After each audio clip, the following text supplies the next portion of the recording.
కుస్మ మొక్క మనం యాసంగిలో వేస్తాం కాబట్టి యాసంగి అంటే మనకి వర్షాలు తక్కువ.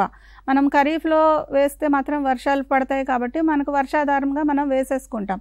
కానీ కుస్మ యాసంగి పంట కాబట్టి వర్షాలు తక్కువ కాబట్టి ముఖ్యంగా నీటి వసతి ఉన్న భూముల్లోనే వేసుకోవాలి. నీటి వసతి ఉన్న భూములు అంటే మనకి 2 రకాల సాయిల్స్లో కుస్మ వేసుకోవచ్చు. మొదటే చెప్పాను కదా నేను, నల్లరేగడి భూముల్లో ఏంటంటే వాటికి తేమని నిలువ పెట్టుకునే గుణం ఉంటుంది.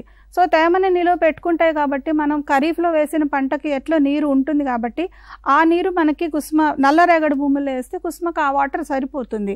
కానీ అదే మనం ఎర్ర నేలల్లో కూడా కుస్మ వేసుకోవచ్చు, ప్రొవైడెడ్ మనకి ఇరిగేషన్ అంటే మంచి తళ్ళు పెట్టే అవకాశం ఉండాలి. సో మనకి కుస్మలో ముఖ్యంగా ఏ దశలో తడి పెట్టాలి అంటే భూమిలో మాయిశ్చర్ బట్టి, తర్వాత క్రాప్ ఏ స్టేజ్లో ఉన్నది దాన్ని బట్టి మనం ఇరిగేషన్ ఇవ్వాల్సి ఉంటుంది. రబీలో వేస్తాం కాబట్టి. సో ఇరిగేషన్ ఎప్పుడు ఇవ్వాలంటే ఒక 30 to 30 నుంచి 35 రోజులు. ఎప్పుడంటే మనం కాండం సాగే దశ, ఎప్పుడైతే క్రాప్ పెరిగి మొక్క పెరిగి హైట్ లేస్తుందో, కాండం ఎప్పుడైతే పొడుగు అవుతుందో ఆ టైంలో మనం ఒక ఇరిగేషన్ తడి ఇవ్వాలి.